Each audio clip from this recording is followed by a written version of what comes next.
It was, but the not in Kansas anymore moment would definitely be the gas chamber. Oh, yeah. I Yep. hated that. Yep. I thought that was the funniest thing in the world because the formation was built based on height. So all the shorter people were going before me, and I was in the back because I was a little taller than everybody else. And so I get to watch everybody else suffer. And it was the most hilarious thing I ever seen. And I'm in my gas mask just like laughing like crazy. And they're taking these notes silently, like, okay. So I had to stay in the gas chamber a little longer than others because they like, oh, it's funny, you laughing? I'm like, no, I'm not laughing no more. Wait, what about it really so funny to you? Because the protocol was, because, in order for you to administer a nerve agent, you have to know how it feels, right? So they make you take off the mat, they activate the gas chamber, you take off your gas mask, and you have to breathe it in and then tell them your name, tell them where you're from and your division, and then you can exit. But if you don't, you got to stay until you do it. And so literally you are lubricating out of every orifice on your head. So tears, snot, slop, everything, and you can't see. And it was hilarious. Like, you can objectively look at it today and you will laugh. Yeah, now I look back, I was dying.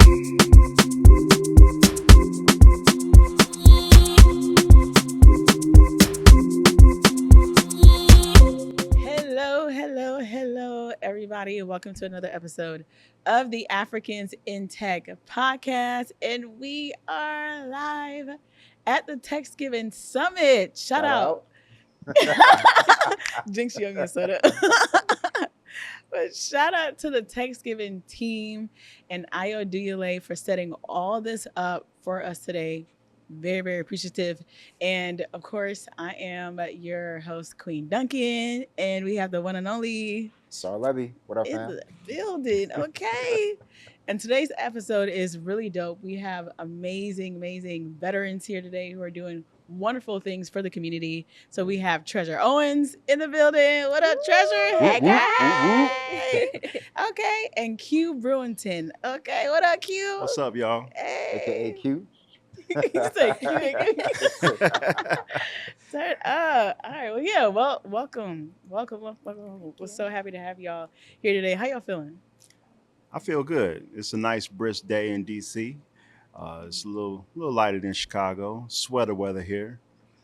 What'd you call it? Sweater weather. Sweat. Oh, It's okay. well, you said it's lighter than Yeah. Chicago. Mind you, oh my goodness, when we were walking My ears here, are stiff, bro. the wind was blowing me. Just walking through that hallway right there. Yeah. Like, oof. It's Yeah. freezing. Oh my goodness. But we live in Georgia. Yeah. So Yeah. this is, I Yeah, mean, this is different. This is why I moved down south. exactly. Understood. I'm This just is glad too it's not much. windy. Oh yeah. Oh man. Yeah. Wait, Make you it didn't. Well, worse. earlier was. Oh, I Yeah, was was. like, earlier girl, was, the yeah, thing earlier, was yeah. like blowing me backwards. Oh, no. I was like, oh, what's going on? Yeah. But like, we like to start off the podcast with like quick intros, nothing technical, just like a quick overview of like who you are, what you do. So Treasure, we'll start with you. Hi, I'm Treazure Owens. I'm the CEO of Treazure Marketing. We founded two programs, the Black Veterans Expo, which is a platform for people to shop and invest in Black veteran-owned companies, while also providing Black veterans with the resources that they need to grow their businesses and professional careers. And I also run a JNRTC cadet program where I've been teaching them marketing and communication skills. They've been able to surpass their fundraising goals for the past 3 years. I think it's been around like 80,000 so far. And I'm working on a workforce development program for them to be able to find jobs at veteran-owned and service organizations because, there's a really big gap within the marketing capacity of these businesses and these organizations. So I really want to fill that gap with them, do some more immersion visits going in January, and just continue to, build that network of the veterans community as a whole, especially the Black veterans. So that's what I'm building, and yeah. Nice to meet you guys. Thanks for having us. Period. All right. Q. Well, I'm QB, the architect, the ideal architect, Quentien Brewington. Call me Q. I'm the founder and CEO of Ingredient IQ.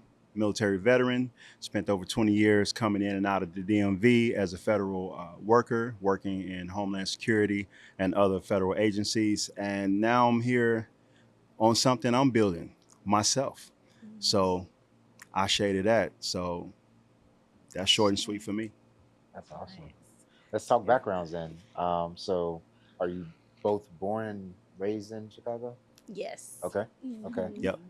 Did you guys know each other like prior to? So we actually met at this networking event. It's called Chicagoland Roll Call.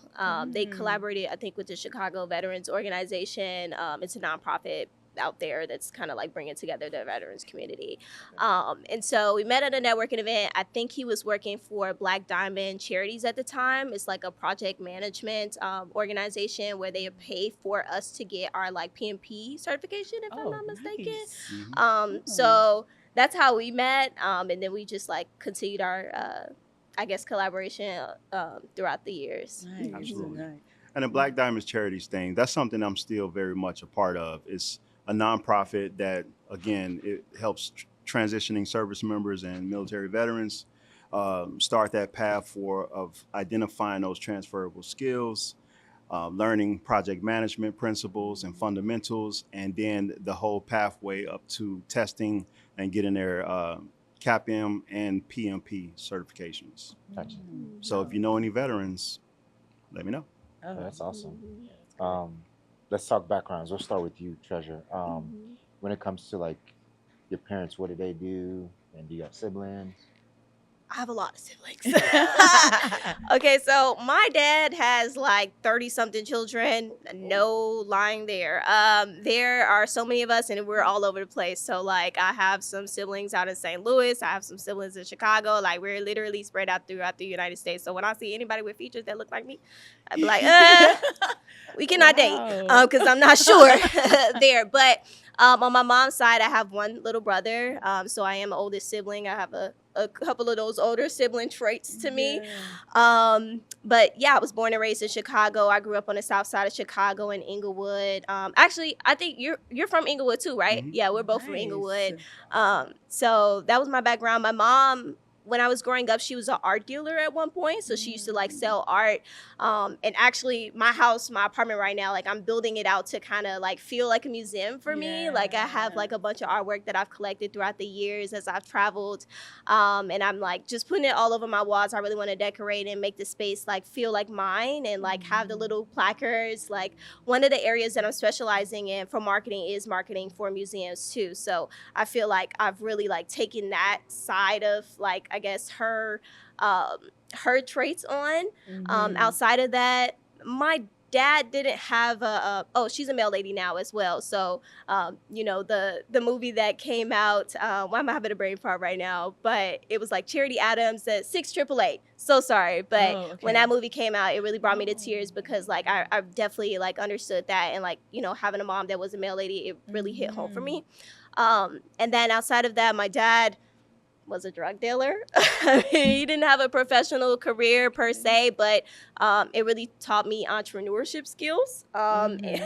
I wasn't dealing anything from, but he was like renting out his house to like different people throughout the United States. Like people would come from all over the country and come live with us. So even just going into the military and like living with other people, I was kind of already used to it, and just like open to like, you know, meeting just anybody, because we would take like anybody from off the street. And so that's kind of like how I got into my first round of entrepreneurship, like going around and collecting rent and be like, hey, it's the first of the month, you know? So, yeah, that's what my parents did. And, yeah. Oh, that's good. Wow. Quick before we pivot to you, Quentien, 30, you said your dad had 30 kids. It's about 36. I know. I can name about 15. Like, I know the majority of my siblings, I will say that, especially my like younger siblings. I've definitely made an effort to reach back out to them and try to like, especially bring them along with me. So like when I got awarded which one was that? I get a lot of awards. But anyway, I went to this one award thing, and I brought them with me so that they could have that experience and be like, oh, wow, like my sister, you know, she chose this path. Because, again, coming from that background, you see the different routes that they took, and now you get to see, like, me doing something, like, productive with my, I mean, I'm not saying, like, you know, whatever. I'm just doing something a little bit more productive with myself. So, you know, bringing them along with that journey with me, I've been able to meet, like, most of them, and just, I just try to bring them with me. Mm-hmm. Wait, I'm sorry. Wait, what are the age ranges? My oldest sister has to be like 40 something. Okay. My oldest sister, her name is Danielle. She's in her 40s. I got a couple siblings that went into the military, Marines, Navy. I think just Marines and Navy. I think I might be the only Army.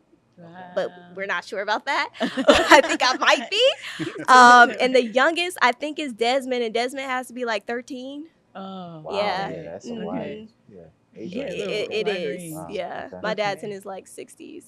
Oh. Yeah. Okay. Oh. Okay. Okay. Yeah. When you said 30, I was like, That's a lot. wait, what? I'm doing the numbers. I'm like, in the Like, 50s, 20. yeah, I would say 50s. He's still rocking. Yeah. Wow. No, that's dope. Yeah. But wait, sorry, but I love the fact that, I mean, I guess like your dad was still involved in your life to a certain degree, to where like you're helping him collect rent, and that's already teaching you some skills. Like that's pretty good, right? So like, are y'all still close to today? I had to keep a little bit of distance, or at least I felt like I did, because like my job and my security clearance and things like that, I just didn't want to like, I don't know. Like, I mean, like I said, he didn't have me involved in like anything, you know, crazy or anything like that. But I wanted to make that distance there. Right now we are working on our relationship. Like I invited him to my graduation party. I'm getting my MBA. So I'll be seeing him on Sunday. Yeah. Thank you. Nice. That's awesome. Cool. Okay. IQ. Good. Off to you. Hello. Like, You got to top that. what right? about you, Quinn? Right. I'm definitely not trying how to many follow siblings that you got? So I have a similar situation as far as dynamic, but not in terms of quantity. So, you know, I'm the oldest sibling on my mother's side, but I also have two brothers, one older, one younger, and an older sister on my father's side. My father was a Rolling Stone as well, and so we all have different mothers on my father's side. But I definitely have a closer relationship with my younger brother. Him and his wife actually just came and visited us in Chicago not too long ago. Nice. Yeah.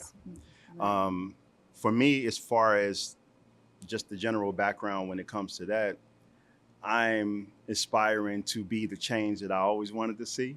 So my grandparents, they had 17 together. That was it. So, you know, I have a mother and 6 aunts. We just buried my eldest aunt this past summer, and 7 uncles. So that kind of played into me going into the military, actually, because, you know, at the age that I was the most impressionable, they couldn't give me what I needed to show me what being a man was. So I wanted to go find that. So I went and chose that way. But other than that, my grandfather was pretty much my father growing up. Okay. What did he do in terms of like work, career? So my grandfather, he worked for, I don't recall exactly what he did. I knew he worked for the city of Chicago.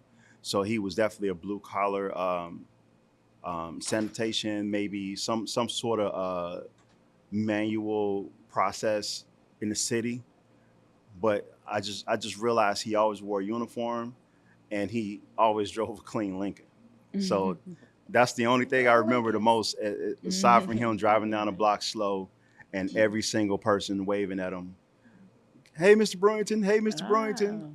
So that was, you know. That's good. And what about your mom? My mother, she worked for the city as well. She worked at the Cook County Jail, which is the jail in Chicago. I think I've heard of it. Like, yeah, we First just 48. short name it Cook County. You know, if you go to Cook County, you already know what that means. But my mother, she was an engineer assistant for many years. She's retired now, and waiting on her son to pull it home with Ingredient IQ. You know what I mean? So, that's awesome, man. So quick thing on Chicago, like for those who don't know, like the what's the geography. So historically, we've heard when people hear Chicago, unfortunately, I think nowadays, outside like the bulls and stuff like that, they think about like crime and things like that. And you mentioned you're in the suburb area. Did you always grow up in the suburb, or did you grow in? No, Okay. I'm born and raised. It's interesting, right? Like I was born and raised in Englewood, but my grandfather leveraging, one of the things that we have to do, especially as Black people, is we have to leverage our resources. 100%. So Yeah. one of his resources was the children that he created. So I had aunts and some uncles that lived in Kenosha, Wisconsin at the time. And my grandfather said, well, I don't want you going to school with the people you grew up with. It's like not an indictment on them, but it's just the environment. I don't want you to get caught up in the environment. So we're going to send you there. My mother didn't like it, but she loved her daddy. So she understood his wisdom. And off I went to Wisconsin. And I spent like the majority of my high school years there. But then I had to come back to the city because he passed. And then my mother said, well, you coming home now. But that was interesting because now I'm like 17 and you're going to drop me into like one of these like lean on me high schools. Like it was crazy. High school. So, Wow. but no, that's You're real like, talk. that's the reality. That's the Yeah. reality. So I was good at the time. I was good at basketball, and I thought I was going to be able to go somewhere with that skill set. But the guys in the neighborhood had other plans. So long story short, my mother shipped me to a military academy downstate Illinois, and I was able to kind of fast track and graduate high school. Well, they didn't offer a high school degree. They offer a diploma. They offered a GED. So I was like, okay, it didn't matter to me. I was going to be done with school, and I have a high school equivalent. And that's actually the reason why I couldn't go in the Air Force, because I had a GED and not a diploma at the time. But yeah.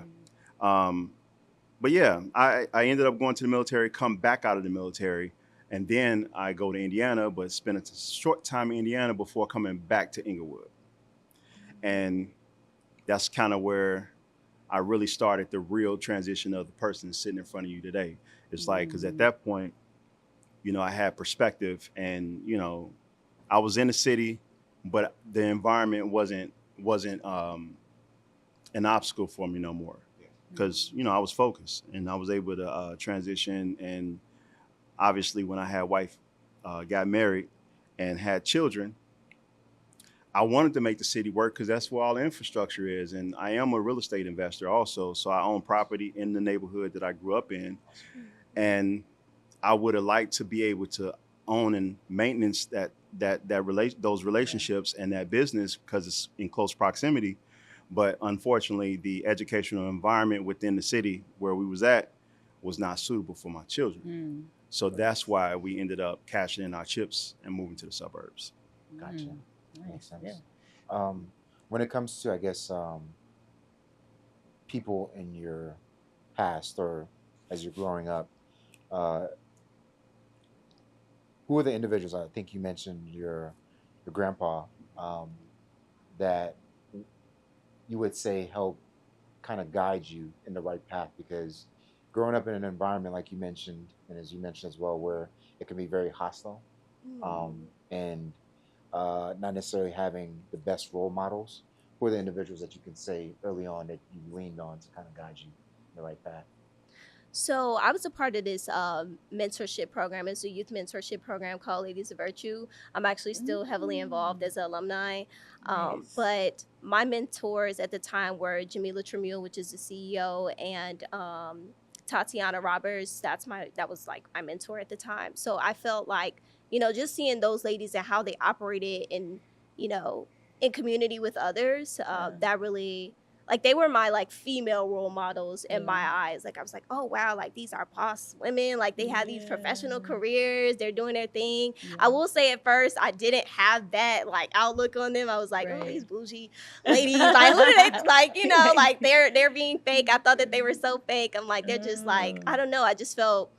I don't know. At the time, I feel like when you're so used to just like seeing negative people around you, you just kind of like think that that's the normal. And they were just like such positive spirits. I just thought that I thought that they were so fake at first. But you know, just seeing their careers, and we did like a lot of immersion visits, which is why I'm like trying to do that with the GNRTC cadets program that I'm building.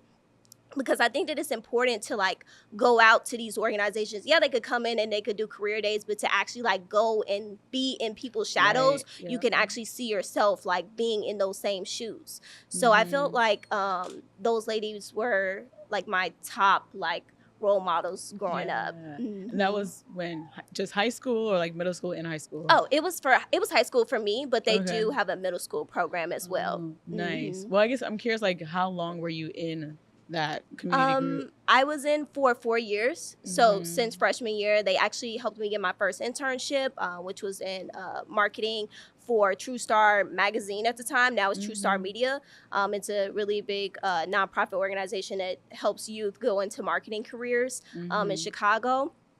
And then I became a program facilitator right before I left for the military. So like I was helping administrate the programs at that time. And then actually when I was transitioning from active duty to the National Guard, I ended up underhoused and underemployed. So like I was living out my car, living at the unit, living wherever I could live. And they helped me get my job back as a program facilitator. So that helped me get like back on my feet. So I really look up to those ladies, and I really appreciate the program and that that has been built, and that, you know, is continuing to just help other young women have a better outcome. So yeah. Oh, that's really good. What about you, Q? What about you, man? Growing up, who was someone you could say mentors? You're laughing. I'm sorry, what was the question again? Like, who would you say was a mentor or mentors growing up? Well, I would definitely say, I don't know if it was a conscious mentor effort growing up. It was definitely a lot of older folks. And I think it's because my mother had like a personality to where if she had it, she made sure that other people had some of it. And they felt like if they was taking care of her son, they was taking care of her. So obviously my mother had to work during the prime times of the days when I was out of school. So, you know, if I wanted to go wayward, there was nobody there to kind of like balance or check the situation. But that's what them older folks did. But obviously when I got older, that period of being in Wisconsin was probably the most impressionable. At some point, I will have a book at some point, and I'll definitely have a chapter dedicated to my 11th grade history teacher. I was in a speech competition years ago, and I called, the title of it was "Nothing Can Make You a Failure Without Your Consent." And he was the central theme of it, you know, because I used to skip school all the time, but it was like skipping in school. So, you know, we would take double lunch periods so we can play spades in one lunch period, and then you can actually eat in the second lunch period. And the problem with that is I was always skipping the history class, but this cat, he came looking for me, and he's like pulling me away from my crowd. And I'm like, what's going on? You know, but at the same time, I was trying to figure out why this guy is taking exception to me so much. But he made me a proposition. You know, he said, since you like playing games, I'm gonna give you an opportunity to get an A in my class. So all you gotta do is beat me in a game of chess, and you won't even have to take the class no more. And I was like, that's cool, but I don't know how to play chess. And he said, I'll teach you. But here's the caveat. You gotta come to class every day. And after class, we'll play. And if you beat me, I'll give you an A. So I never beat him. But I learned how to play chess, and I got to be in his class anyway. Oh, that's good. So he Jedi mind tricked me on that one. So that was, when I think about like that shining moment of mentorship, that's the example that I would point to. Other than that, that's why I went to the Navy, because I knew it was some things I needed to know as a young man, and I knew my uncles wasn't in a position at the time of in their lives to teach me. So I got that. I got Navy bros I do power calls with all the time. So yeah. Well, in terms of like the militaries, I feel like that's a good segue. So I mean, you mentioned the Navy, but I guess what really was the catalyst? I mean, yes, you had the history teacher, but like what else within your lifetime made you decide to go to the Navy? So I'm really big on looking for the threads that combine all your life experience. Mm. And I don't want to sound like a gimmick because it ain't that.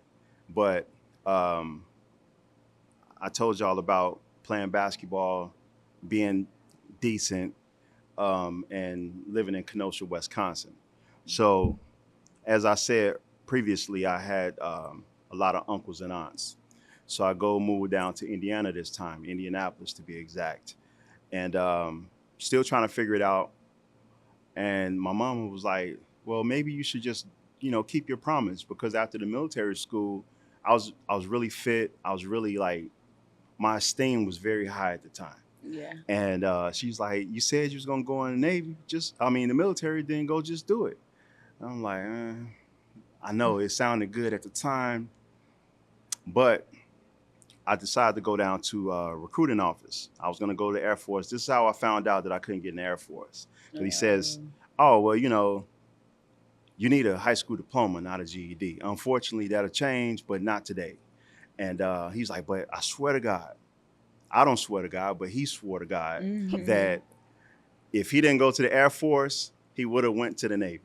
Okay. And so he walks me to the room where all the Navy recruiters were, and they was all brothers. I was like, oh shit. And I like right then and there, it was like I was walking into TextGiving, like I'm telling you. So they was dressed in Tommy Hilfiger, because that was like the high fashion at the time. Everybody got on Ralph Lauren and Tommy Hilfiger. I'm like, okay. But now I got to put my boundaries up. I'm like, I don't know. I don't want to seem too excited about it. So, we go through the process, and then this cat come out. He's like the head of the recruiting station. His name is Chief Alexander. So I was connecting the thread in my 18-year-old mind. It's like, oh, okay, my father's last name is Alexander. Okay, there might be something there. But nah. So he was like, man, let me holler at you in the back. So we go in the back, and he's a tall, slim cat. And he said, man, where you grow up? I said, I grew up in Chicago, but I wasn't raised. Like, I didn't go to high school in Chicago. He's like, yeah, where you go to high school? I was like, man, you wouldn't know it. He's like, try me out. Try me out. I'm like, all right. Kenosha, Wisconsin. He's like, yeah, my son go to school up in Kenosha, Wisconsin. I'm like, look at that. Look at that. How about that? Small world. Yeah. He's like, you think I'm bullshitting you, don't you? I said, a little bit. He said, where you go to high school? I said, I went to a school called Mary D. Bradford. He's like, no shit. My son go to Mary D. Bradford. Wow. All right, man. All right. He's like, you think I'm bullshit? I'm telling you. He's like, my son went to Bradford. He's like, man, and this is back when, you had the fat wallets in the back because you carry all the photos of your family. So he stands up and he pull out this big old Bible wallet. And he pull out a picture of his son, and I played ball with him. I was like, oh, wow. Shit, you wasn't lying at all. So I was like, yeah, I'm right where I'm supposed to be. Man, break out that paperwork. Let's go. You like, let's sign a paper. Yeah. So that's how I ended up in the military. Ah, that's awesome. That's awesome, man. Yeah. What about for you? For me, I think one, like I saw my siblings like being in the military as well. I knew that it was always something that I wanted to do, because I kind of look at like serving your country as like the highest honor that you could do in your life. I mean, you could serve your community, but your country is like your country. So I think that was also a part of it. I know I did want to go into the Air Force though. I did the ASVAB and I scored pretty high, and they were like, you could go into the Air Force. And I was like, well, I already started talking to the Army recruiter. So it was really like a little bit of fear there as far as like just going to speak to the other recruiters, which is how I ended up in the Army, to be quite frank. But I'm still proud of my service. I think that I was exactly where I needed to be. I think like how you mentioned, like, it was just like synchronicity along the way. Like you were able to just be like, you know what? Yeah, this is exactly like how things needed to go. I felt like for me, or even like how you had deja vu earlier today. Yeah. And you were like, that was you said the prompt right there. Yeah. So I've had so many of those moments throughout my career where I'm like, God, like this is exactly where I needed to be, or this is exactly who I needed to talk to. Like at one point I was in basic training and I left there broken. Like I had stress fractures in my left femur, in my knees, and in my right ankle. Like I was tore up. But at the same time, it was like the conversations that I was having like along the way, I was like, okay, I needed to meet this person. And had I left here any earlier, I would have never had that conversation. Yeah. And so I felt like, you know, I had multiple moments like that. And so I felt like, you know, it went exactly how it was supposed to go. Leaving, I did kind of feel like I didn't accomplish everything that I wanted to. Like I did have a little bit of a chip on my shoulder. I'm like this was just so rushed. Because like I ended up medically retiring, so I retired early.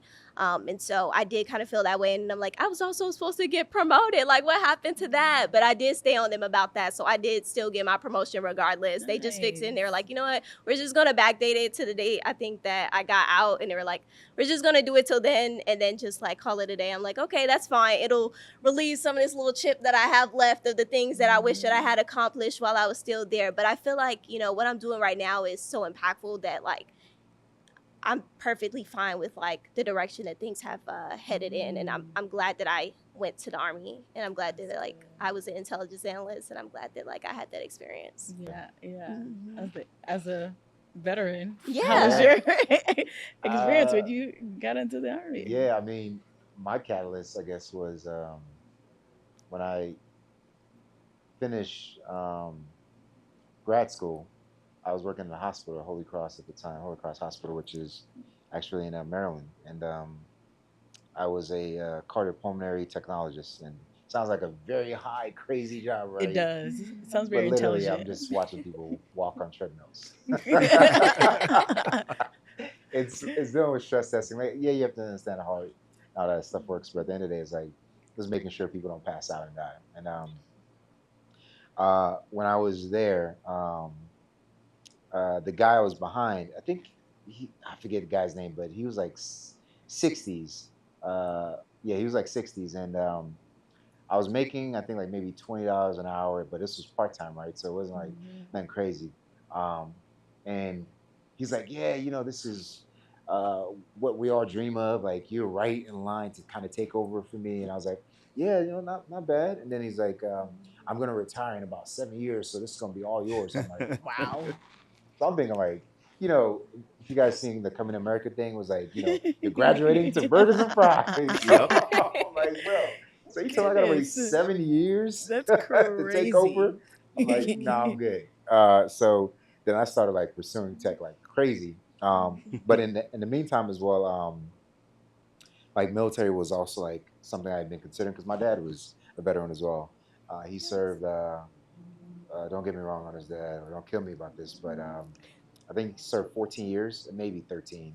But I was with him throughout. Like we were at Fort Hood, Sam Houston for a bit. Went to Augsburg in Germany, Junction City. So we were like all over. So I was used to kind of like the military life.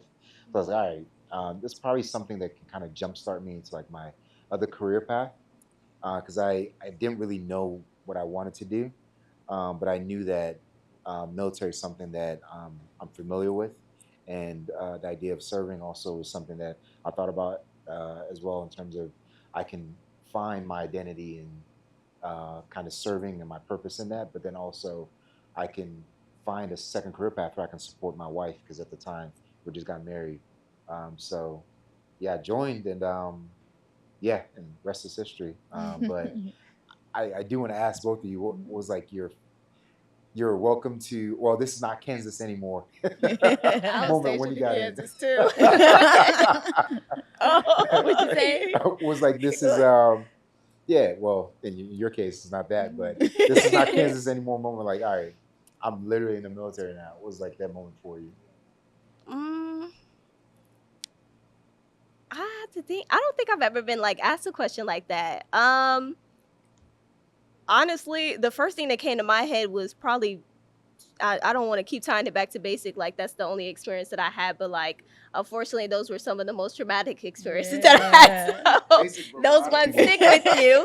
But I just remember like I think it was Nick at Night and like all the like gunfire like going over our head. I was like, oh my gosh, like wow, like if I really stand up right now, I'm going to get shot. So I don't know, because I didn't have a combat experience. I went to South Korea for my first duty station. Then I got stationed at Fort Riley, Kansas. They sent us over to Europe, and we got to go to Germany, Belgium, Poland, and things like that. But so I didn't have that combat experience, but I felt like, you know, that was like the only time where I was like, oh, this is what y'all going like, through. this is it. But other than that, I think the training was, the training was pretty great. The only other experience that I had that was like this is a little bit too much was, I think somebody actually died during one of our trainings too. Wow. And if I'm not mistaken, I do remember like I was driving one of the Humvees and like we were about to go off the side of the mountain. Like it was a lot going on. It just all the training and equipment and things like that. So I can't truly like attest to like, you know, that kind of experience. But like those are the only moments where I was like, we are really here. And like, this is like, if things go wrong, like there's no like turning back from this. And it's like, I don't know, that was were the only like life or death experiences and things like that I had throughout that time, where it's like, oh God, what am I doing here? Like, why did I sign this paper? And was that early on into your military career? Yeah, because I was on active duty for like almost 4 years, and it was just like back to back. Like I just kept going through stuff. Yeah. Okay. Yeah. Similar to that, like for me, it was in basic a little bit too, where it didn't happen to me, but one of the other cadets, the grenade throwing experience, they almost blew themselves up. And they're like, jeez. And they literally got on everybody, like, listen to your instructors, listen to your drill sergeants, because at any point in time, that literally could be your life. And we didn't take it as serious. Yeah, we didn't take it as serious until that person almost killed themselves. Alongside the instructor. Alongside an instructor. Yeah, because the instructor had to like oversee, and he was traumatized after that. I don't think I saw the drill. I know he was tight. Yeah. Okay. Definitely tight. Yeah. I'm retired right now. Right. Drop my back. What's going on? He was like, this is it. I was kind of a knucklehead in boot camp because, like I said, I was in military school, which was heavily based off Army and Marine training. So I was in peak physical condition. I had a chip in my shoulder because I had prior military training and education. So I expected a leadership position as a recruit, and they identified that, and they was purposely going, and I get it now. Yeah. They was given, that wasn't my area to grow was different than a lot of other people's. So, I acted out a little bit. But sometimes I was dealing with things as an 18-year-old. So I used to write rhymes and poetry. So in Navy boot camp, they make you carry a notebook in your back pocket. They call it the Ricky notebook, recruit notebook. And I would write rhymes about people in my division, And one day I left it out somewhere, and one of the trainers found it and made me rap my rhymes in front of the entire division. Wait, did you say 8? Do you remember any of them? Is it like good rhymes, or you like talking bad about it? Nah, it like comedy rhymes, like making fun of them, And so they like literally called a whole assembly of people from other divisions, other trainers, and they laughed as I rapped, and then they smoked me for like an hour. Of course. Smoke means they literally working you out for those who aren't familiar. Calling me MC Clown. But the not in Kansas anymore moment would definitely be the gas chamber. I hated that. Yep. Oh, I thought that was the funniest thing in the world because the formation was built based on height, so all the shorter people were going before me, and I was in the back because I was a little taller than everybody else, and so I get to watch everybody else suffer. And it was the most hilarious thing I ever seen. And I'm in my gas mask just like laughing like crazy. And they're taking these notes silently like, okay. So I had to stay in the gas chamber a little longer than others because they like, oh, it's funny, you laughing? I'm like, no, I laugh no more. Wait, what about it made it so funny to you? because the protocol was, because in order for you to administer a nerve agent, you have to know how it feels, right? So they make you take off the mat, they activate the gas chamber, you take off your gas mask, and you have to breathe it in, and then tell them your name, tell them where you're from and your division, and then you can exit. But if you don't, you got to stay until you do it. And so literally you are lubricating out of every orifice on your head. So tears, snot, slop, everything, and you can't see. And it was hilarious. Like, you can objectively look at it today and you will laugh. Yeah, now I look back, I was dying. Yeah. Like, there's some soldiers that came out like it was Oh yeah. It's horrible. So- It looks horrible. Well, I mean, I've only seen it like, Yeah. of course, not in real life. videos. Oh, it's Yeah. horrible. But you It looks definitely know the gas horrifying. masks Yeah, work. yeah. Yeah, you know it it burns. works. Yeah. It definitely burns. Like, for those that stay longer, yeah, it definitely burns. Like, I stayed for a little bit, but I remember this one girl that when she got out, I mean, her whole face was like red, red. I'm Oh like, wow. Of course. yeah, but Yeah. after that she went to it. So- She's like, I'm done with this. Wait, I don't blame her, right? Do Yeah. y'all blame her? Like, Hey, no, I'm it's telling just you, Yeah, it's but I like mean, that. But it's like you said, they do it for a reason. Like, Mhm. it's weed out the folks who aren't going to be able to make Mhm. it. Especially if Yeah. you actually got to go in combat. Like, you can't just run away. Like, all right, I'm done. Yeah. Yeah. You got to be able to take it. So yeah. Yeah. So in terms of like career trajectory, like when you first got into the military, did y'all think that it was going to be long term for you? Well, I guess Treasure, will start with you. Did you think it was going to be long term? I did. I went in and I was like, okay, I'm here now. Like, I know I always said I wanted to do this. I had other career plans that, of course, that I wanted to do. Like, I was like, oh, I want to be a teacher. I want to be a homicide detective. I want to be an actor. Like, Oh, wow. I had so many things that I wanted to do, and that I still want to do to this day, because I feel like, we got 100 years guaranteed, and I want to take advantage of all of them every second. But I thought that I was going to be there for 20 years. I didn't even try to go to school in the first half because I felt like, well, I'm going to be here for a long time. So, like, I felt like, what did it matter at that time? Now I'm like, I'm taking advantage of every single benefit. Who got the Yes. scholarship? Where's the money at? And so, it's a whole different experience now. But yeah, I definitely wanted to be there long term. I was doing like the sergeant major challenges. I wanted to like have the highest PT score out of the females in my unit, women, but I was all who I really wanted to like stay there. That was going to be the move. And then, I felt like, okay, so at one point I actually got demoted. And I won't go into detail on that, but I did get demoted at one point. And my thought process was like, so my first sergeant, he actually stepped in and he was like, I'm not going to have you like, cleaning and all this other stuff that they usually have us do when we, go through those processes. He actually had me reading books. Like self-development books. And I feel like that's really what got me on the right track or on a better track. Because I was good like professionally, but I wasn't good in my personal life. Like I was just dating the wrong people and just getting into trouble with my friends, or they were getting into trouble and I would take up for them. And then obviously over time that loses the trust that you have with your leadership because you're constantly in the mix and in the wrong position. But he had me like reading a lot of self-development books and like reporting back to him like book reports.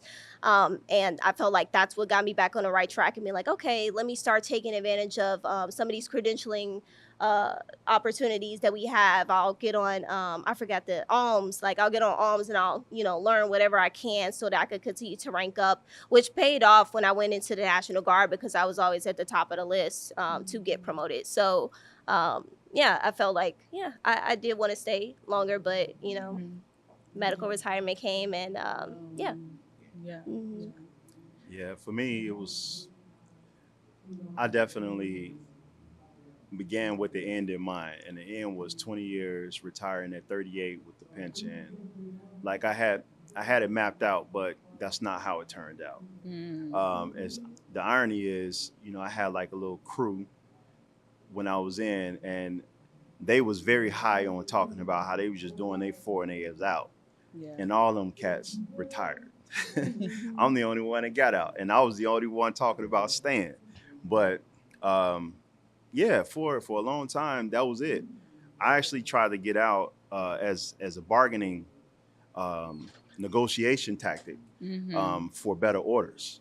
You know, I really wanted to get to Jacksonville, Florida, because I was a West Coast sailor and I wanted to see what the East Coast was like. So, you know, a couple of my partners had got orders to Jacksonville, and I'm like, okay, I'm trying to leverage my experience, but then they kept trying to get me on the ship, and I'm like, no, I want shore duty this next 4 years. You know what I mean?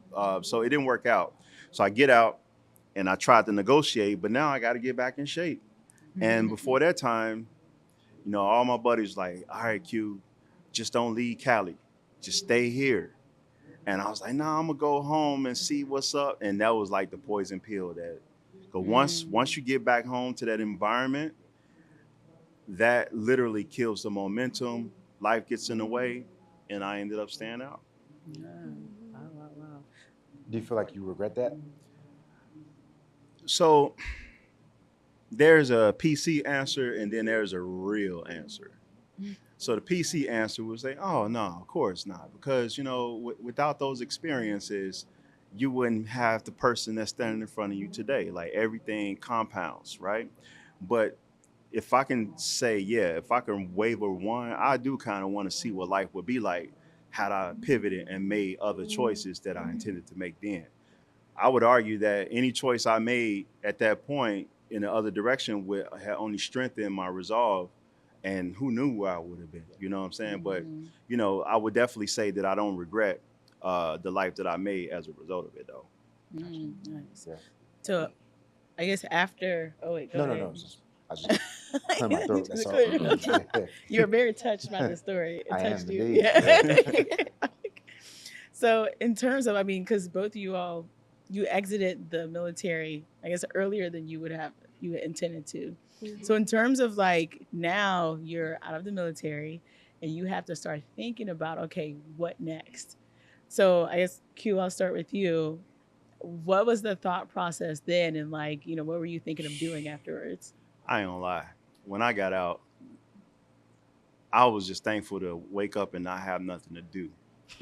So that was the first thing. And then I was like, let me get to this unemployment office. Let me see how much I can do. In that exact order. Okay. I stayed on unemployment as long as I could. It was 9 months.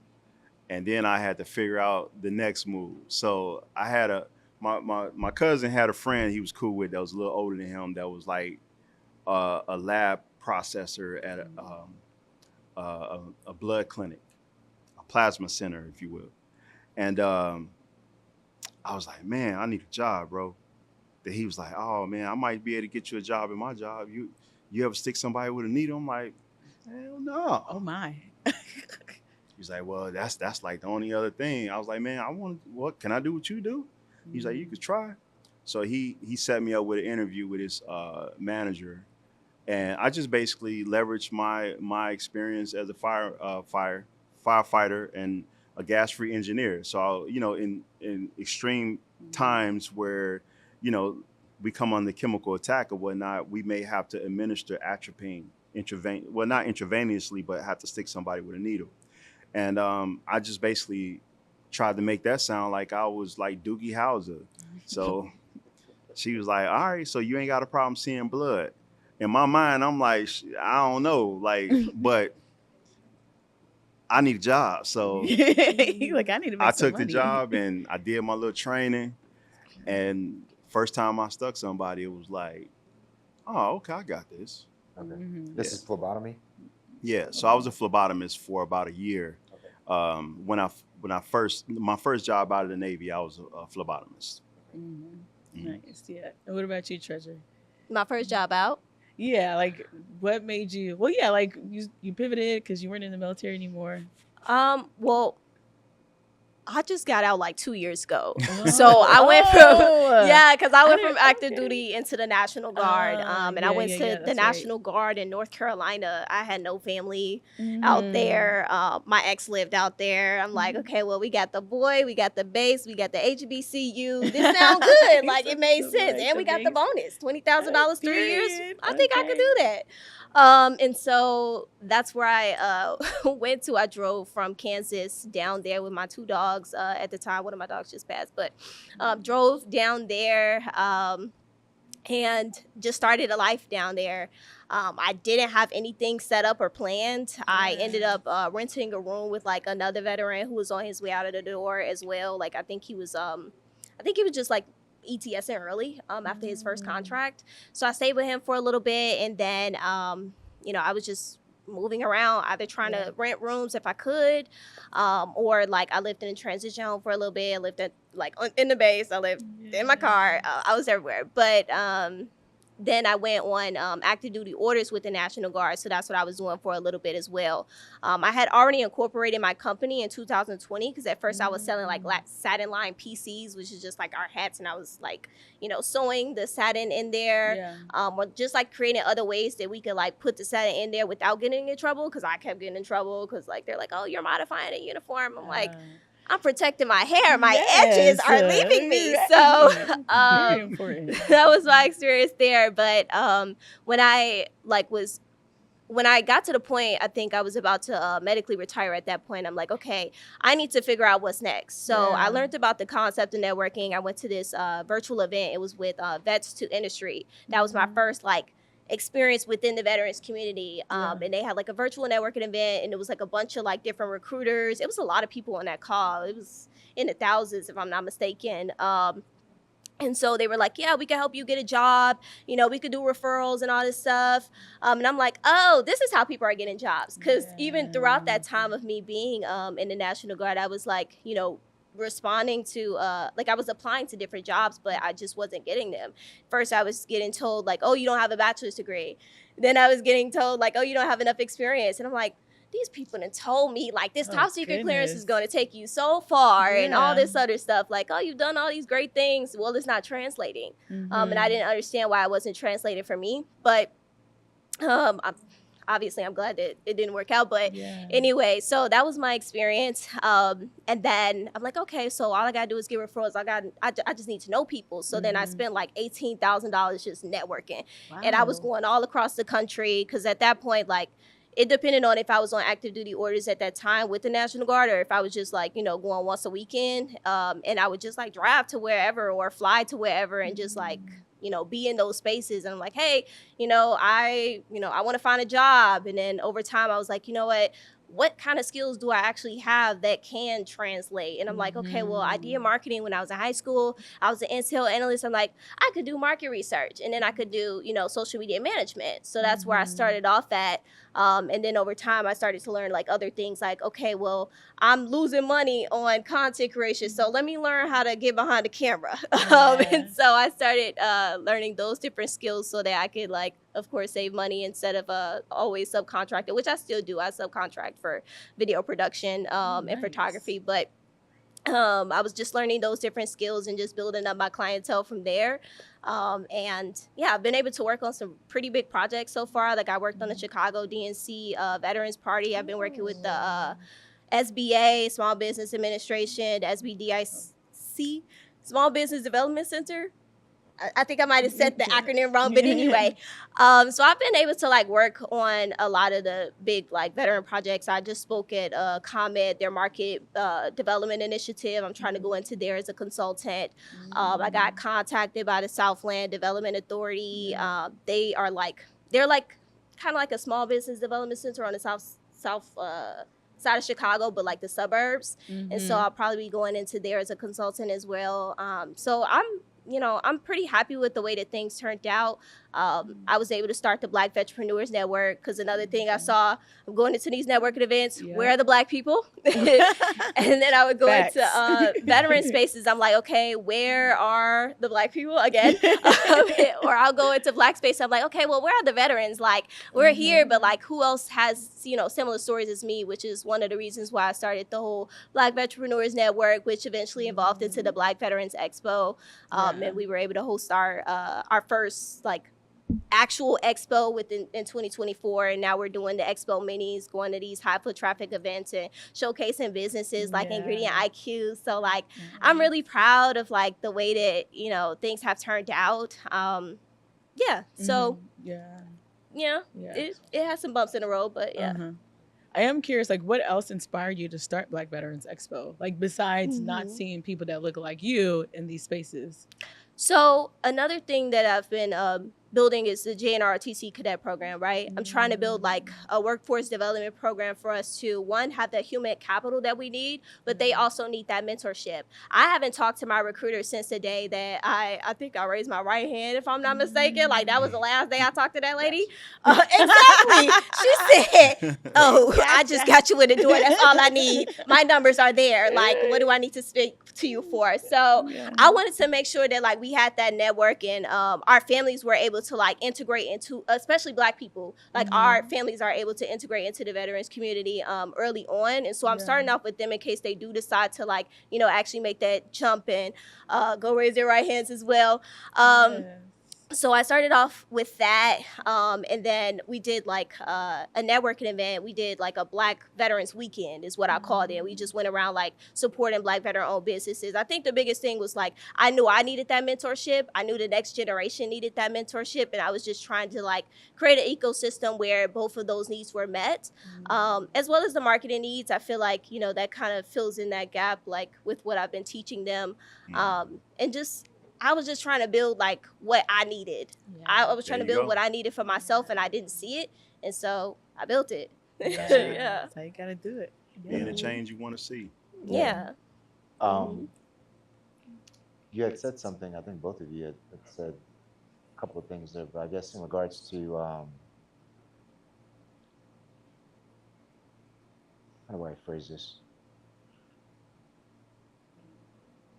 You exiting. And also you transitioning.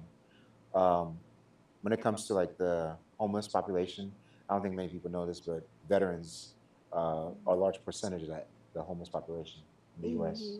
And a lot of that was because there wasn't really, back in the day, I don't know if it, I heard it's changed quite a bit now. There wasn't really good transitioning when it comes to like, you know, okay, now I'm out. You know, what do I do now in the civilian world? Like, there wasn't really good coachability and also mentorship. Can you talk about a bit of like your transition process, like exiting the military, and did you have any sort of assistance or help into kind of pushing you into the next? I did go to SFL TAP. I had to sneak there. So the sergeant that I had at the time, he was racist. He just kept trying to push me back. I don't know if I considered that because it was just like a lot of the things that he were doing. Like at one point he was handing me, like when they were handing out gear, he just threw the knots at me, and now my shoulder was messed up. It was just like he was just doing like a lot of stuff, like putting me on like 24-hour CQ, and then I would just like be up the whole next day. Like he just genuinely did not care about me as a person. And so I had to sneak to SFL TAP. I actually ended up getting a breast reduction genuinely so that I could like have the time off to go do whatever. Like, cause you get like, I think it's called convalescent leave. So I'm like, okay, well, this is the only way that I could break away. So I had to strategize that. And that's why I was able to go. But so I did have a little bit of training, but some of that stuff can still be like checking off the block. Like they're like, okay, yeah, we taught you budgeting. You gave me a sheet of paper and told me to write some stuff. I don't know what this is. Like, and they just still be like, okay, well, we taught you, you know, and then call it a day. So it wasn't, I would say, as productive as it possibly could have been. I did go through this other program as well. I went through the Home Builders Institute because I was like, okay, I'll go into like construction. I don't know. I don't remember like what else was available at that time. I think that was the only one that was open at that time. And it took a lot to even get that signature, to get that signed off. I think I actually went through my my last OIC because he was on his way out the door. I'm like, hey, I know I cursed you out like a while ago because I ain't gonna say I was the best soldier in the world. I was decent, but like if I saw something that I did not like or that I knew was like out of regs, I'm gonna speak on it. And so I'm like, I know that like, you know, I didn't told you I was cup tab, but like you on the way out the door, let's call it even. Please just sign this paper. And so I was able to, you know, go through that program or whatever. But it was pretty helpful to me. I learned a little bit of carpentry, and my mom actually nowadays, she is still a mail carrier, but her and my stepdad, they flip houses as well, so I'll be able to help them in that regard. but that's what I would say like my experience was. Outside of that, I didn't get too much support. And then it was just like straight. I think I was doing that like while I was like first going into the National Guard as well. So it was like that was like my daytime at that time. And that is actually what helped me get housing at first, because the National Guard actually let me stay on base while I was going through that program. But once I was out of that program, I was in that car. So yeah, that's unfortunately like it wasn't like I feel like I needed that hands-on, especially going in right after high school. I think that that's another thing that people need to pay a little bit more attention to. When somebody's coming into the military straight after high school, they don't have that life experience. So I didn't even know how to get an apartment. I didn't even know about credit until one of my friends, who was also, I learned about credit in basic training. My mom didn't have these conversations with me. My dad didn't have these conversations with me. Nobody had these conversations with me. So I had to learn those things along the way from people that were just like to my left and my right. But nobody really like sat down and be like, oh, this is how you adult. These are the things that you need to know so that you could function in this society. Because I had no idea. Yeah. Yeah. So. Yeah, I think what you just said, especially the last part, where uh, I was fortunate enough, but when I went in, I think I got my master's already, right? So I sort of had like, life built, the experiences in college and stuff like that kind of taught me like how to interact with people like with different backgrounds and stuff, and also understand from a financial planning standpoint, like how to like budget and do other things. There were high school kids that literally mom and dad take care of everything. Yep. Yeah. Oh, yeah. And you expect these folks, like now the military is taking care of almost everything. Housing's provided, you just get a check and then you can buy whatever, right? So now you get out, out of the military, now you have to figure out how to budget the right way. Getting a house, what does that process look like? Managing with a spouse for those who just got married in the military, and you kind of have to like abide by certain things, but now you don't have to abide by those principles that were there no more, that were protecting you in those regards. Yep. So those are things that wasn't really taught, to folks.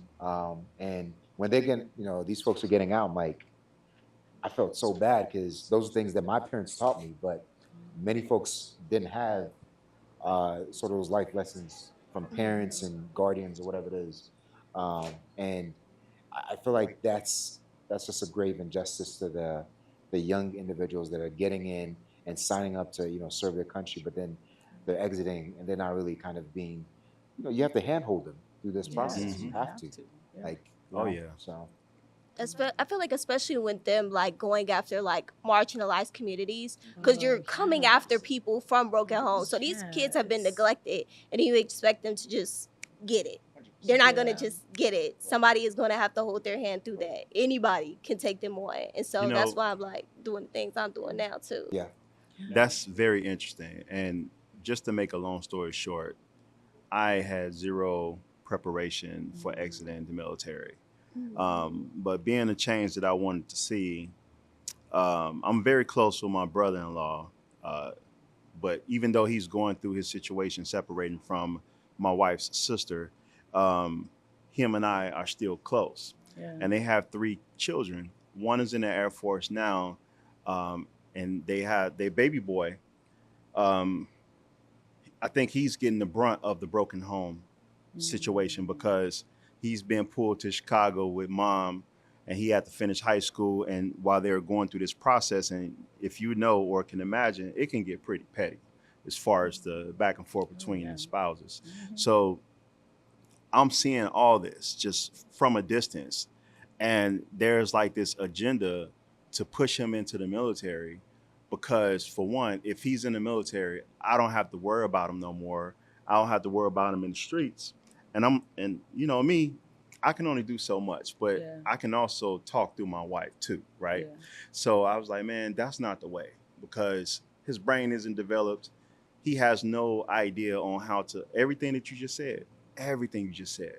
I said, you know what? See how she would feel about him moving out here with us to the suburbs, and I'll be on his ass every day. We're going to make sure we get him enrolled in college. We're going to make sure that he enters an ROTC program. So I did the research. We basically curated a pathway for him to go get his undergrad and go in as an officer, hopefully. Yeah, and it actually, and when I took my kids, well, him and my daughter, on a campus visit of Southern Illinois University, that process was enriched because the head of the ROTC program is a Air Force captain, but he's the same captain that one of my former coworkers talked about. So my former coworker at Social Security, she used to talk about her son and his dealing with ADHD. And so my kids was dealing with similar issues, and I'm like, I'm not gonna medicate my kids. There's other alternatives. We're gonna figure this thing out. And we did. But the interesting thing is, she says, Q, don't worry about it. My son weaned himself off medication, went into the Air Force, and he flies planes for the Air Force. Wow. I said, wow. And full circle moment, many years later, the head of the ROTC program was her son. So I was like, man, your last name is Durbin. I know your mother. He's like, wait a minute, you know my mom? Like, yeah. It's like, she told me all about you when you was a kid. It's crazy how it works out. Yeah. So, but yeah, just being the change. I think the most constant thing, the biggest takeaway of anything is just be the change you want to see and learn how to pivot. Because you're right. Some of us have to trailblaze paths where nobody has, tracked before. And it's a blessing to be able to create a path somebody else follow. So they don't have to go through those, trials and tribulations. Yeah, that's 100%. good. It's like a full circle moment, like Oh, your yeah. story. It was phenomenal. Yeah, the guy, he knew, or his son, you played ball with his son. I told you those threads, little threads, is what guides us. And that's when it's reaffirmed that you are where you're supposed to be. Yeah. So what inspired you to start Ingredient IQ? What inspired me to start Ingredient IQ? Well, number one, I'll tell you, if I want to give you an ego answer, I'll say that, man, I've been auditing and reviewing systems and processes and dealing with people for the government and other entities my entire professional career. So now it's time for me to take my pound of flesh out of the world and build something that I can be proud of and leave a legacy to my kids, right? But it's more important than that too, because there is a huge need for something like this. Like, for one, I've always wrestled with my weight because I go through stints where I'm really fit and stints where I just don't care, and I realize it's a little psychological too. And anytime I undertake something that's going to require a lot of brain power, I always let my physical activity suffer. So I'm like, man, I just need to do better. But not just like counting calories, because I don't like counting calories. Like, I don't like the maintenance of, like, it's tedious. Yeah, it is. So I need something, but I don't need something that's going to give me vanity metrics either. Like, I don't need to take pictures of food and it says, oh, that's only 200 calories, ball out. That's BS too. So Ingredient IQ just was formed out of a need for transparency when it comes to the stuff that's in our food. I took my family to Kenya last year, and that was like the first awakening. We did 17 days in Nairobi and Mombasa combined, and during that process, we ate a lot of good food and made a lot of connections. And I just realized, I'm like, this is what we need. Like, I don't like something as simple as a Kit Kat. You hold a Kit Kat up you bought in Nairobi versus a Kit Kat you bought in Chicago, and the difference is about 50 ingredients. And it's like, what? That's crazy. It's still a Kit Kat. Man, so that right there, what's to it? Now, let me start looking at how these things are affecting me.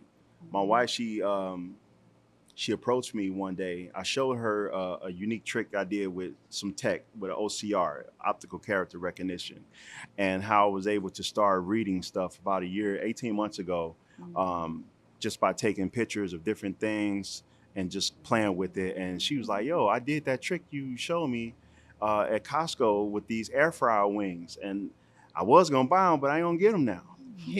I said, let me call you back. Matter of fact, I'll see you when you get home, because now you done gave me the idea that became Ingredient IQ. So we put all that together, and for a while, man, I just had to be mum about it, keep my mouth shut until I filed my patent paperwork and everything. And once that stuff got in the pipeline, I was like, okay, now I need to tell the world. Yeah. So, but yeah, it's really just trying to attack it. Being from Englewood, dialysis centers are popping up like McDonald's. And that is literally, I seen 3 DeVitas before we got here. So it's a big problem in the community. People ignore it because they're a slave to their taste buds. You know, ooh, that tastes good, but is it good for you? You know what I'm saying? So, you know, we need to know, and it don't have to be rocket science. Old school told me a while ago, he said, Mr. Q, if anybody tells you something and it sounds like rocket science, go to somebody else, because they either don't know it well enough or they don't want to tell you the truth. And so I'm trying to break those gatekeeping lines. Yeah, no, I love that. I think that's a sound point. Even from a technical standpoint, like we say, if you really know something, you can teach it to like a 5th grader or somebody that's like not in that space. And I think that to me is like a sign of you know, aptitude, like being able to like educate someone that's not in that sector field with you know, whatever it is that you're doing, and being able to do that well. The other piece that you said as well, when it comes to like, this is kind of going back a little bit, when it comes to being the change that, you know, we want to see, and kind of being the what's the word, trailblazers, with not just the military, but now with developing an app. I mean, you're trailblazing like 2.0. What are the challenges like being a trailblazer?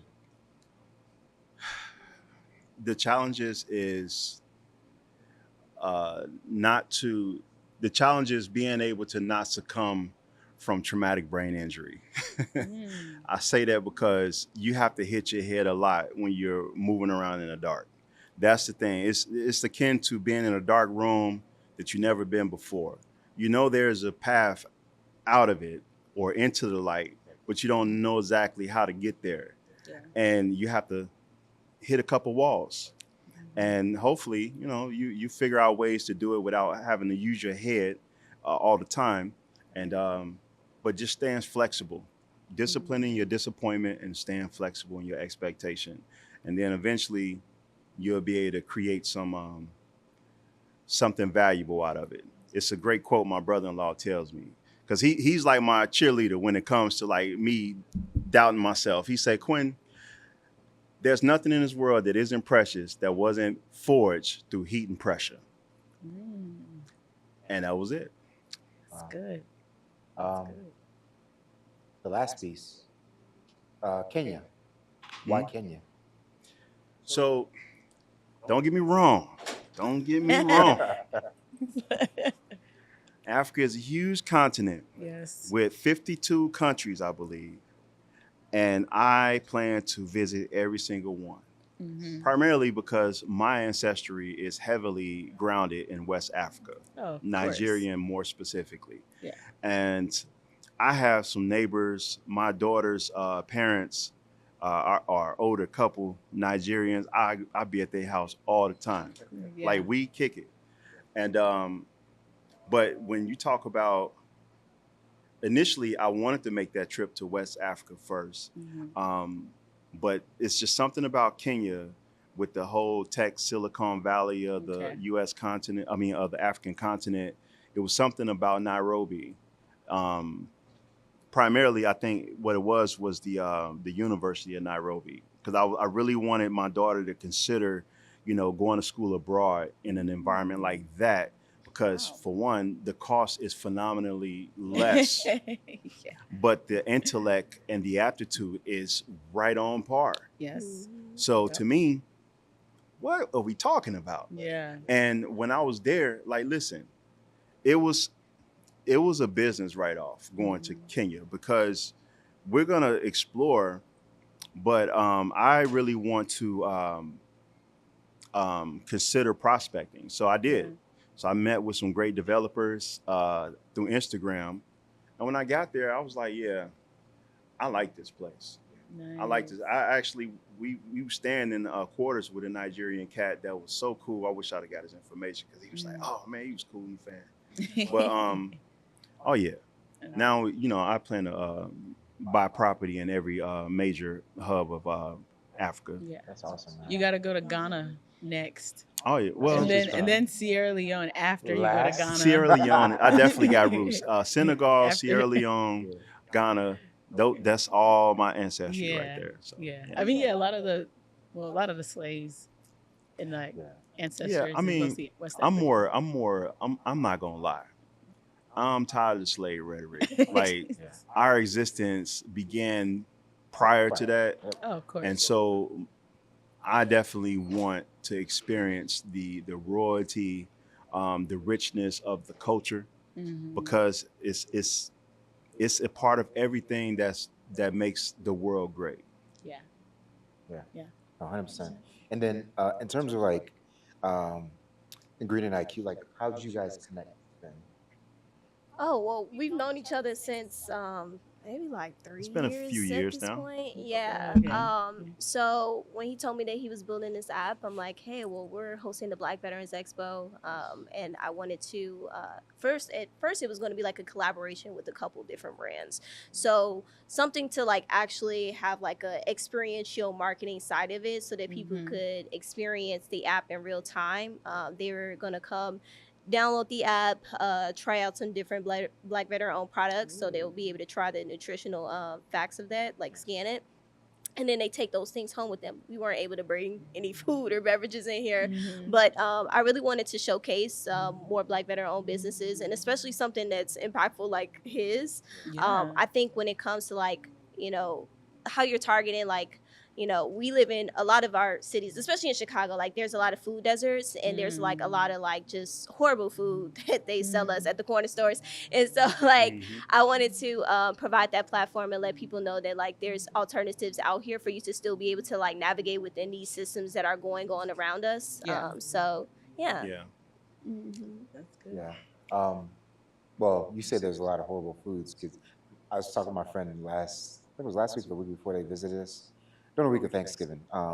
They said Chicago's like has the best foods ever. Like Oh no, we got the best food for sure. Yeah, I was like, what I'm I- talking about good is food. in the hood, and you going to the corner store The and all of this deserts, junk the food. deserts. Yeah, Exactly. Like yeah. it's not a lot of options Not a lot there. of But options, downtown yes. Chicago and all the Yeah. the tourism places. Yeah. Wait, And it's- Chicago Ain't nobody deep touching dish, us there. right? It's good. It's good to experience, but if you can imagine that people that live there, it's no longer a treat. And anytime that you overindulge on something, it's no longer a treat, especially if it's not inherently healthy Oh for yeah. you. Because it's 100%. built on taste. It's not Yeah. meant to nourish your body. Right. Mm-hmm. Yeah. Nice. How does the app work? So the app is basically the process is just like any other scanner app that you can imagine, like Yuka or MyFitnessPal. You basically see a product or an ingredients list on the back of a packaged goods. So it's exclusive to packaged goods only at this point. So you scan a product. Well, first you create an account. You complete the profile, which is about 37 questions that asks just general bio data as far as like ranges on your age, your weight, your height, male, female, so on and so forth. Then there's questions about medical history, medication history, allergies, dietary preferences, religious preferences, and vitamin D. Well, not just vitamin D, but any type of natural deficiency that you want to be cautious of. And once that background, that profile is formulated, now that's going to be the lead data source that feeds the AI system, right? So not your personal data, but just the attributes, and those attributes are in turn cross-analyzed with the aggregation of all the ingredients, whether it's good, considered good, cautioned, or no-go. And so we have some clinical ontologies and several back-end APIs that we use, and also regulatory APIs to make sure that the information can be traced to peer-reviewed studies and medical citations, because I don't want you to take my word for it. Yeah, Oh yeah. that makes sense. Yeah. And then in terms of like data privacy, data security, we kind of talked about it off Yep. camera.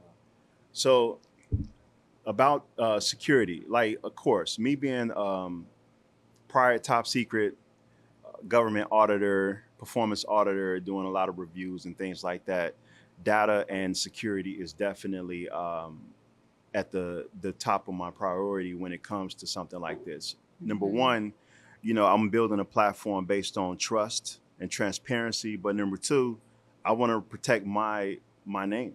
Yeah. So my name is everything. So that credibility, to do that, we're building, most of our ecosystem is going to be within the AWS environment, because they have the infrastructure for the security necessary for HIPAA, GDPR, and CCRA, which is the California privacy policy, and other things that we may have to come along the way. So that's how we're doing it. We're building it strong, with the end in mind of enterprise level.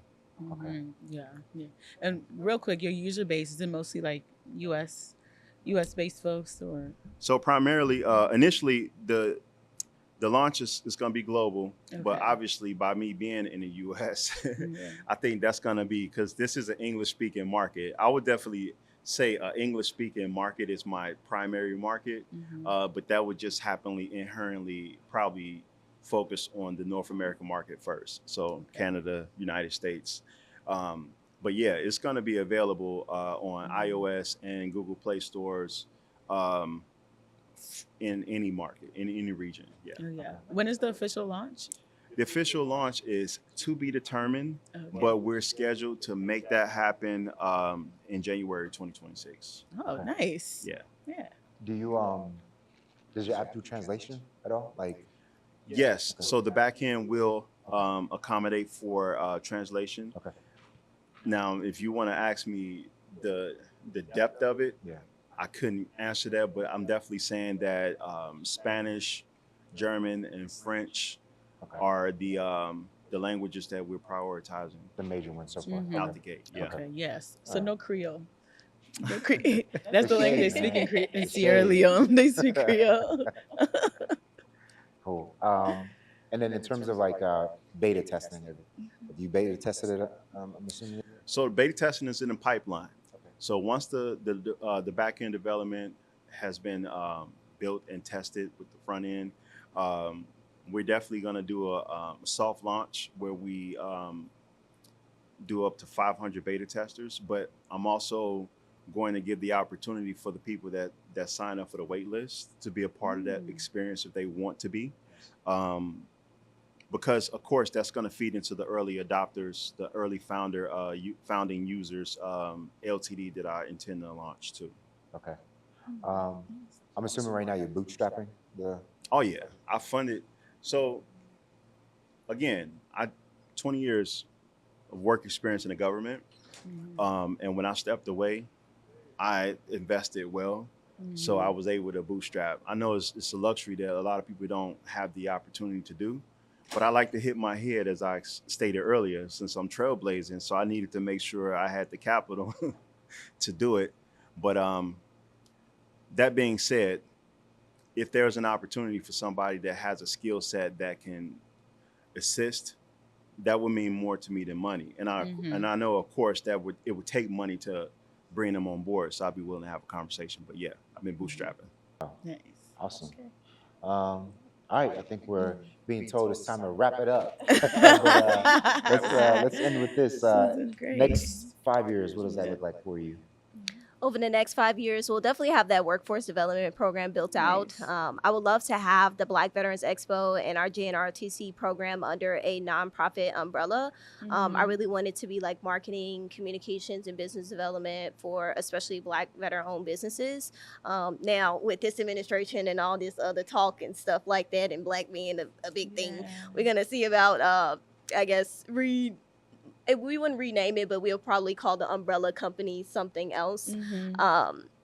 But that's what that's going to look like. As far as Treazure Marketing, we won our first RFP bid this year, and we just renewed for until 2026. So Pretty good. I hope to continue to win bids in that regard. Definitely want to get a workforce under my belt as well.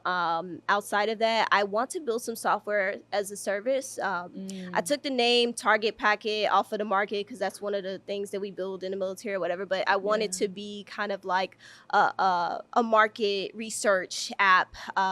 Software as a service in that regard, and then I want to make something for the marketing community. I took Doppelbrander off the market. I haven't trademarked these things. Don't go trademarking now. But I did take the domain names off the market because I wanted to kind of be like, you'll be able to find like competitive brands. Like I just want people to be able to like continue to grow their businesses, and I think marketing and outreach is a big part of that. And so that's what I see myself building over the next couple of years. Okay. So if people want to get in touch with you, where can they do that? Find us at www.treasuremarketing.com. Treasure is spelled with a Z, Treazure, marketing.com. You can find the Black Veterans Expo at Black Veterans Expo. We're on LinkedIn as well. Treazure Marketing is on LinkedIn as well. You can find me on LinkedIn at Treazure Owens, MBA. Might be doctor by the time you look me up. But yeah, that's where you can find me. I look forward to connecting with you guys. Awesome. Okay. And then lastly, for you to close In the next 5 years, you will, where I see myself, definitely having a 9-figure valuation of a company. But as far as where you can find me today and not in the future, is the Go No Go guy on Instagram and X. You can also find me at Quentien Brewington on LinkedIn, and you can find at ingredientiq.ai on Instagram, and also www.ingredientiq.ai. Awesome. Nice. All right. Well, we'll have all of their social media handles and their information wherever you're watching this. Instagram, if you listen on Spotify, YouTube, TikTok, any of those. YouTube, we'll Apple have their Podcasts. information. Yeah. If you have any questions, you can feel free to hit us up at africansinTechnology@gmail.com. Again, it's africansinTechnology@gmail.com. My name is Sahr Lebbie, here with Queen Duncan. This is Africans in Tech. We're building bridges and shaping futures in tech. All right, fam.